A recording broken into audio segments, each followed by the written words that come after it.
ఓం శాంతి. మురళీ తేదీ 5/10/2024. ఈరోజు మురళీ సారాంశం.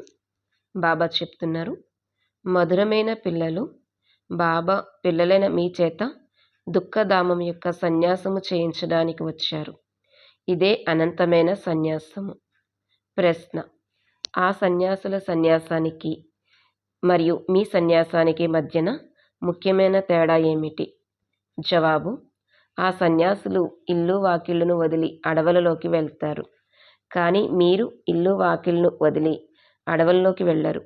ఇంట్లో ఉంటూ మొత్తం ప్రపంచమంతటిని ముళ్ళ అడవిగా భావిస్తారు. మీరు బుద్ధి ద్వారా మొత్తం ప్రపంచమంతటిని సన్యాసిస్తారు. ఓం శాంతి. ఆత్మిక తండ్రి కూర్చుని ఆత్మిక పిల్లలకు ప్రతిరోజు అర్థం చేయిస్తారు.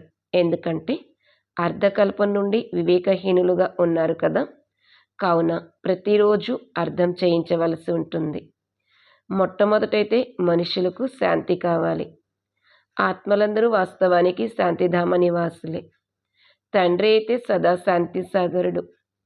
ఇప్పుడు మీరు శాంతి వారసత్వాన్ని ప్రాప్తి చేసుకుంటున్నారు.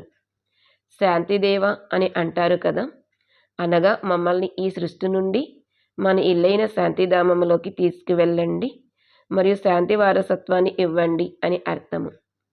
దేవతల ముందుకు లేక శివబాబా ముందుకు వెళ్ళి శాంతిని ఇవ్వండి అని అంటారు. ఎందుకంటే శివబాబా శాంతి సాగరుడు. ఇప్పుడు మీరు శివబాబా నుండి వారసత్వాన్ని తీసుకుంటున్నారు. ఇప్పుడు మీరు శివబాబా నుండి శాంతి వారసత్వాన్ని తీసుకుంటున్నారు. తండ్రిని స్మృతి చేస్తూ చేస్తూ మీరు శాంతిధామంలోకి తప్పకుండా వెళ్ళాలి.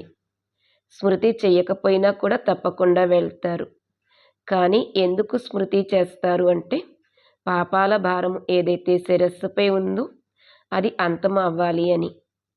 శాంతి మరియు సుఖము ఒక్క తండ్రి నుండే లభిస్తాయి. శాంతి మరియు సుఖము ఒక్క తండ్రి నుండే లభిస్తాయి. ఎందుకంటే వారు సుఖశాంతుల సాగరుడు. ఇదే ముఖ్యము. శాంతిని ముక్తి అని కూడా అంటారు. ఆ తర్వాత జీవన్ముక్తి మరియు జీవన బంధనము కూడా ఉన్నాయి. ఇప్పుడు మీరు జీవన బంధనము నుండి జీవన్ముక్తులుగా అవుతున్నారు. సత్యుగంలో ఎటువంటి బంధనము ఉండదు. సహజ జీవన్ముక్తి లేక సహజ గతి, సద్గతి అని అంటూ ఉంటారు. ఇప్పుడు ఈ రెండింటి అర్థాన్ని పిల్లలైన మీరు అర్థం చేసుకున్నారు. గతి అని శాంతిధామాన్ని అంటారు, సద్గతి అని సుఖధామాన్ని అంటారు. సుఖధామము శాంతిధామము, ఆ తర్వాత ఇది దుఃఖధామము. మీరు ఇక్కడ కూర్చున్నారు. తండ్రి అంటారు, పిల్లలు శాంతిధామమైన ఇంటిని స్మృతి చేయండి. ఆత్మలు తమ ఇంటిని మర్చిపోయారు. తండ్రి వచ్చి స్మృతిని కలిగిస్తారు. వారు అర్థం చేయిస్తారు, ఓ ఆత్మిక పిల్లలు, ఎప్పటి వరకైతే మీరు నన్ను స్మృతి చెయ్యరు అప్పటి వరకు మీరు ఇంటికి వెళ్ళలేరు. స్మృతి ద్వారా మీ పాపాలు భస్మమైపోతాయి. ఆత్మ పవిత్రముగా అయి తిరిగి తన ఇంటికి వెళ్తుంది. పిల్లలైన మీకు తెలుసు, ఇది అపవిత్ర ప్రపంచము అని. ఇక్కడ పవిత్రమైన మనుషులు ఒక్కరు కూడా లేరు. పవిత్ర ప్రపంచాన్ని సత్యుగమని, అపవిత్ర ప్రపంచాన్ని కలియుగమని అంటారు. రామరాజ్యము మరియు రావణ రాజ్యము. రావణ రాజ్యం వలన అపవిత్ర ప్రపంచము స్థాపన అవుతుంది. ఇది తయారు చేయబడిన ఆట కదా. దీనిని అనంతమైన తండ్రి అర్థం చేయిస్తారు. వారినే సత్యము అని అంటారు. సత్యమైన విషయాలను మీరు సంగమయుగంలోనే వింటారు. తర్వాత మీరు సత్యయుగంలోకి వెళ్తారు. ద్వాపరయుగం నుండి మళ్ళీ రావణ రాజ్యము ప్రారంభమవుతుంది. రావణుడు అనగా అసురుడు. అసురులు ఎప్పుడూ సత్యాన్ని చెప్పలేరు. అందుకే దీనిని అసత్యమైన మాయ, అసత్యమైన శరీరము అని అంటారు. ఆత్మ కూడా అసత్యముగా ఉన్నది, శరీరము కూడా అసత్యంగా ఉన్నది. ఆత్మ అసత్యంగా ఉంది, శరీరం కూడా అసత్యంగా ఉంది. ఆత్మలో సంస్కారాలు నిండుతాయి కదా. 4 ధాతువులు ఉన్నాయి కదా, బంగారము, వెండి, రాగి, లోహము. మొత్తం మాలిన్యమంతా తొలగిపోతుంది. ఇక మీరు ఈ యోగ బలముతో సత్యమైన బంగారముగా అవుతారు. మీరు సత్యయుగంలో ఉన్నప్పుడు సత్యమైన బంగారముగానే ఉంటారు. తర్వాత వెండి కలవడంతో చంద్రవంశీయులు అని అంటారు. ఆ తర్వాత రాగి, లోహముల యొక్క మాలిన్యము ద్వాపర కలియుగాలలో కలుస్తుంది. ఆ తర్వాత మీలో ఏదైతే వెండి, రాగి, లోహం యొక్క మాలిన్యము కలిసిందో అది యోగ బలముతో తొలగిపోతుంది. మొదటైతే ఆత్మలైన మీరందరూ శాంతిధామంలో ఉన్నారు. ఆ తర్వాత మొట్టమొదట సత్యయుగంలోకి వస్తారు. అప్పుడు బంగారు యుగానికి చెందినవారు అని అంటారు. మీరు స్వచ్ఛమైన బంగారము. యోగ బలముతో మొత్తం మాలిన్యమంతా తొలగిపోయి స్వచ్ఛమైన బంగారము మిగులుతుంది. శాంతిధామాన్ని బంగారు యుగము అని అనరు. బంగారు యుగము, వెండి యుగము, రాగి యుగము అని ఇక్కడే అంటారు. శాంతిధామంలో అయితే శాంతి ఉంటుంది. ఆత్మ ఎప్పుడైతే శరీరం తీసుకుంటుందో అప్పుడు బంగారు యుగానికి చెందిన వారిగా పిలువబడుతుంది. అప్పుడు ఇంకా సృష్టియే బంగారు యుగముగా అయిపోతుంది. సతోప్రధానమైన పంచతత్వాలతో శరీరము తయారవుతుంది. ఆత్మ సతోప్రధానముగా ఉంటే శరీరము కూడా సతోప్రధానముగా ఉంటుంది. ఆ తర్వాత చివరిలో ఇక ఇనుపయుగ శరీరము లభిస్తుంది. ఎందుకంటే ఆత్మలో మాలిన్యము కలుస్తుంది. కావున బంగారు యుగము, వెండి యుగము అని ఈ సృష్టినే అంటారు. మరి ఇప్పుడు పిల్లలు ఏం చేయాలి? మొట్టమొదట శాంతిధామంలోకి వెళ్ళాలి. అందుకే తండ్రిని స్మృతి చేయాలి. అప్పుడే తమో ప్రధానము నుండి సతోప్రధానముగా అవుతారు. అందుకు తండ్రి ఇక్కడ ఎంత సమయమైతే ఉంటారో అంత సమయమే పడుతుంది. వారు అసలు బంగారు యుగంలో పాత్రనే తీసుకోరు. ఆత్మకు ఎప్పుడైతే శరీరం లభిస్తుందో అప్పుడు ఇది బంగారు యుగ జీవాత్మ అని అనడం జరుగుతుంది. బంగారు యుగ ఆత్మ అని అనరు. అలా అనరు. బంగారు యుగ జీవాత్మ. ఆ తర్వాత వెండి యుగ జీవాత్మగా అవుతుంది. ఇక్కడ మీరు కూర్చున్నారు. మీకు శాంతి కూడా ఉంది. అలాగే సుఖము కూడా ప్రాప్తిస్తుంది. కావున ఏం చేయాలి? దుఃఖధామాన్ని సన్యసించాలి.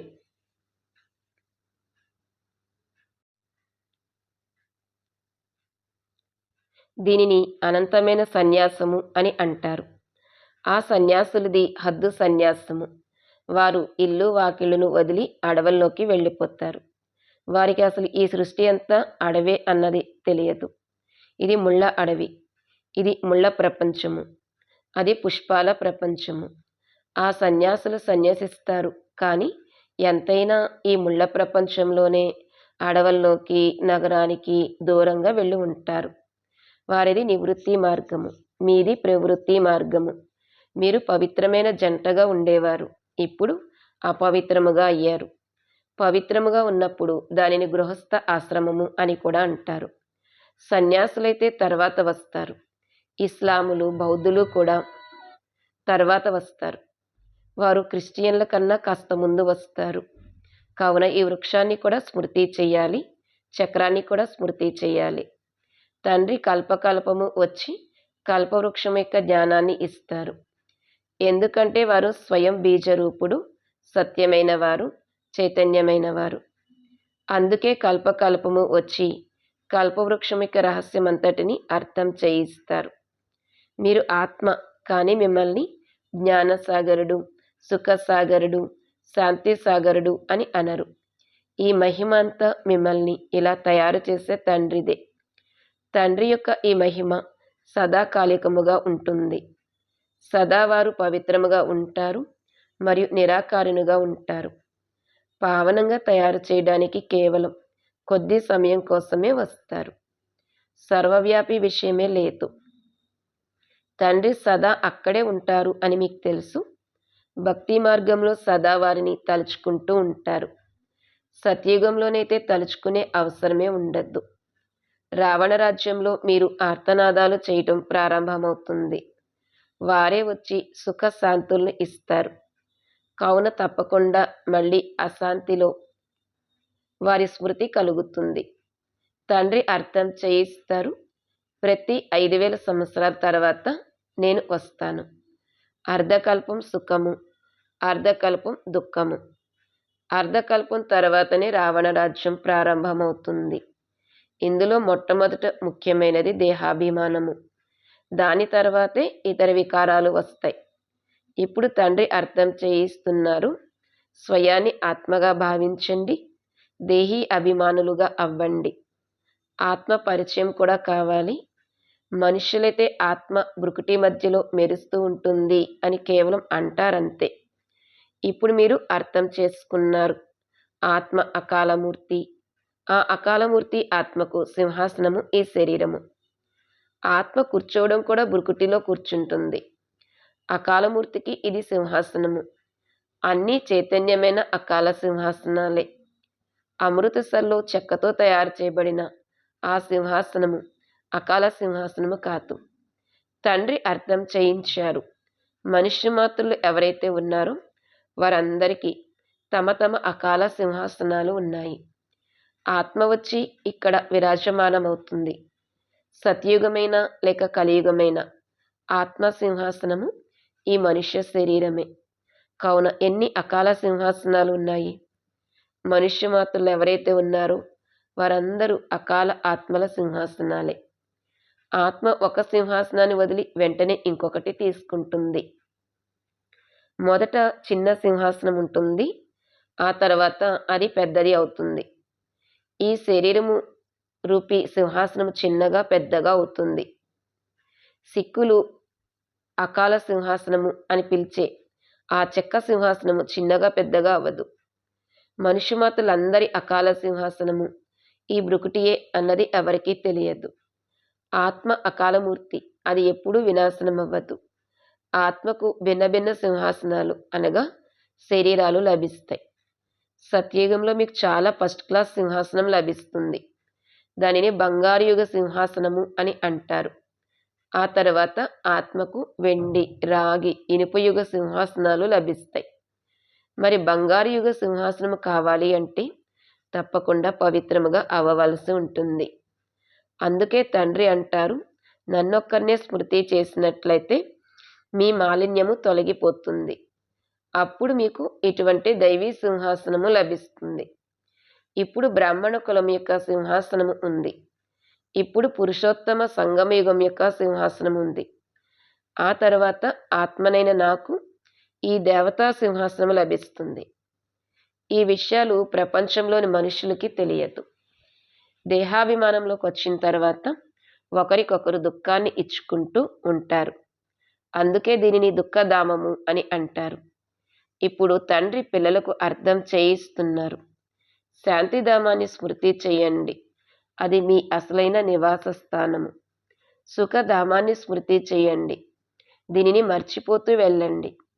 దీనిపై వైరాగ్యం ఉండాలి. సన్యాసుల వలె ఇల్లు వాకిళ్లను వదిలేయాలి అని కూడా కాదు. తండ్రి అర్థం చేయిస్తారు. అది ఒక రకంగా మంచిది, ఇంకొక రకంగా చెడ్డది. కానీ మీదైతే అన్ని రకాలుగానూ మంచిదే. వారి హఠయోగము మంచిది కూడా చెడ్డది కూడా. ఎందుకంటే దేవతలు వామ మార్గంలోకి వెళ్ళినప్పుడు భారతదేశాన్ని నిలబెట్టేందుకు పవిత్రత తప్పకుండా కావాలి. కావున అందులో కూడా సహాయం చేస్తారు. భారతదేశమే అవినాశి ఖండము. తండ్రి రాక కూడా ఇక్కడే జరుగుతుంది. మరి ఎక్కడికైతే అనంతమైన తండ్రి వస్తారో అది అన్నిటికన్నా పెద్ద తీర్థస్థానం అవుతుంది కదా. సర్వుల సద్గతిని తండ్రే వచ్చి చేస్తారు. అందుకే భారతదేశమే ఉన్నతోన్నతమైన దేశము.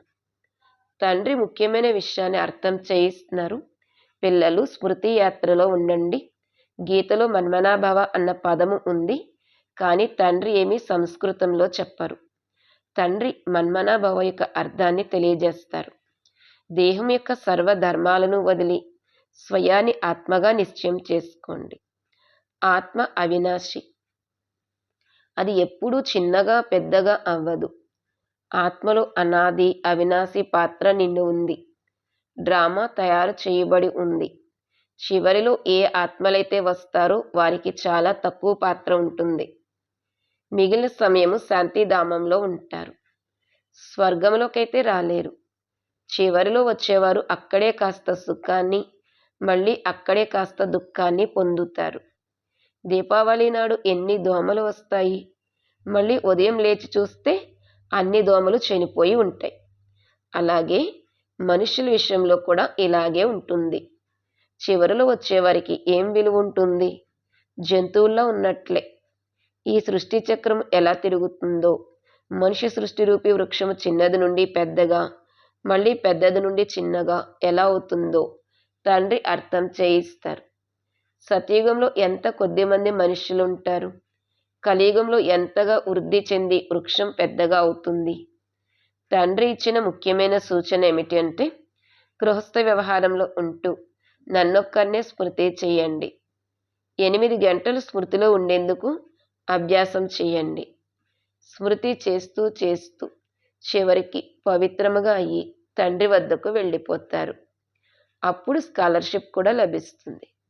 ఒకవేళ పాపాలు మిగిలి ఉన్నట్లయితే మళ్ళీ జన్మ తీసుకోవలసి ఉంటుంది.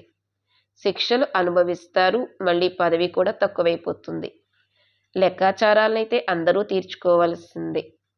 మనుష్య మాత్రులు ఎవరైతే ఉన్నారో వారందరూ ఇప్పటి వరకు కూడా జన్మలు తీసుకుంటూ ఉంటారు. ఈ సమయంలో భారతవాసుల కన్నా క్రిస్టియన్ల సంఖ్య ఎక్కువగా ఉన్నట్లు కనిపిస్తుంది. వాళ్ళు తెలివైన వారు కూడా. భారతవాసులు 100% వివేకవంతులుగా ఉండేవారు. ఇప్పుడు మళ్ళీ వివేకహీనులుగా అయిపోయారు. ఎందుకంటే వీరే 100% సుఖాన్ని పొందుతారు. మళ్ళీ 100% దుఃఖాన్ని కూడా వీరే పొందుతారు. వాళ్ళైతే రావడమే తర్వాత వస్తారు. తండ్రి అర్థం చేయించారు. క్రిస్టియన్ వంశావళికి మరియు శ్రీకృష్ణుని వంశావళికి సంబంధం ఉంది. క్రిస్టియన్లు రాజ్యాన్ని లాక్కున్నారు. మళ్ళీ క్రిస్టియన్ వంశం నుండే రాజ్యం లభించనున్నది. ఈ సమయంలో క్రిస్టియన్ల తీవ్రత ఎక్కువ ఉంది. వారికి భారత్ నుండే సహాయం లభిస్తుంది. ఇప్పుడు భారతదేశం ఆకలితో అలమటిస్తోంది. కావున రిటర్న్ సర్వీస్ జరుగుతోంది. ఇక్కడి నుండి చాలా ధనాన్ని, చాలా వజ్ర వైడూర్యాలు మొదలైన వాటిని అక్కడకు తీసుకువెళ్లారు. ఎంతో ధనవంతులుగా అయ్యారు. అందుకే ఇప్పుడు మళ్ళీ ధనాన్ని చేరుస్తూ ఉంటారు. వారికి ఇదేమీ తిరిగి లభించేది ఉండదు ఇంకా. ఇప్పుడు పిల్లలైన మిమ్మల్ని అయితే ఎవరూ గుర్తించరు. ఒకవేళ గుర్తించినట్లయితే వారు వచ్చి సలహాను తీసుకుంటారు. మీరు ఈశ్వరీయ సంప్రదాయాలు. మీరు ఈశ్వరుని సలహాపై నడుస్తారు. మీరే మళ్ళీ ఈశ్వరీయ సాంప్రదాయాల నుండి దైవీ సాంప్రదాయాలుగా అవుతారు. ఆ తర్వాత క్షత్రియ, వైశ్య, శూద్ర సాంప్రదాయాలుగా అవుతారు. ఇప్పుడు మనం బ్రాహ్మణులుగా ఉన్నాము. మళ్ళీ మనమే దేవతలుగా, క్షత్రియులుగా అవుతాము. హంసో యొక్క అర్థము ఎంత బాగుందో చూడండి. ఇది పిల్లి మొగ్గల ఆట. దీనిని అర్థం చేసుకోవటం చాలా సహజము. కానీ మాయ మరిపింప చేస్తుంది. అప్పుడు దైవీ గుణాల నుండి ఆసురీ గుణాలలోకి తీసుకువస్తుంది. అపవిత్రులుగా అవ్వటం ఆసురీ గుణమే కదా. అచ్చ మధురాతి మధురమైన సిక్కీలదే పిల్లలకు మాతాపిత బాప్దాదాల ప్రియ స్మృతులు మరియు గుడ్ మార్నింగ్. ఆత్మిక పిల్లలకు ఆత్మిక తండ్రి నమస్తే.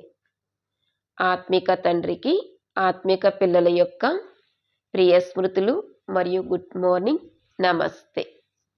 ధారణ కొరకు ముఖ్య సారము. 1. స్కాలర్షిప్ తీసుకునేందుకు గృహస్థ వ్యవహారంలో ఉంటూ తక్కువలో తక్కువ 8 గంటలు తండ్రిని స్మృతి చేసే అభ్యాసము చేయాలి. స్మృతి యొక్క అభ్యాసంతోనే పాపాలు తొలగుతాయి మరియు బంగారు యుగ సింహాసనము లభిస్తుంది. 2. ఈ దుఃఖధామం పట్ల అనంతమైన వైరాగ్యమును పెట్టుకుని తమ అసలైన నివాస స్థానమైన శాంతిధామాన్ని మరియు సుఖధామాన్ని స్మృతి చేయాలి. దేహాభిమానంలోకి వచ్చి ఎవరికీ దుఃఖాన్ని ఇవ్వకూడదు. ఈరోజు వరదానము. కర్మల లెక్కాచారాన్ని అర్థం చేసుకుని తమ అచంచలమైన స్థితిని తయారు చేసుకునే సహజ యోగి భవ. వరదానం యొక్క వివరణ. నడుస్తూ నడుస్తూ ఒకవేళ ఏదైనా కర్మల లెక్కాచారం ఎదురుగా వస్తే దాని కారణంగా మనస్సును చలించనివ్వకండి. స్థితిని కింద మీద చేసుకోకండి. సరే వచ్చింది, దానిని పరిశీలించి దూరం నుండి సమాప్తం చేయండి. ఇప్పుడు యోధులుగా అవ్వకండి. సర్వశక్తివంతుడైన తండ్రి తోడుగా ఉన్నట్లయితే మాయ కదిలించలేదు. కేవలం నిశ్చయము అనే పునాదిని ప్రాక్టికల్లోకి తీసుకురండి మరియు సమయానికి ఉపయోగించండి. అప్పుడు సహజయోగులుగా అవుతారు. ఇప్పుడు నిరంతర యోగులుగా అవ్వండి. యుద్ధం చేసే యోధులుగా అవ్వకండి. స్లోగన్: డబల్ లైట్గా ఉండాలంటే తమ సర్వ బాధ్యతల భారాన్ని తండ్రికి అర్పించండి. డబల్ లైట్గా ఉండాలి అంటే తమ సర్వ బాధ్యతల భారాన్ని తండ్రికి అర్పించండి. ఓం శాంతి.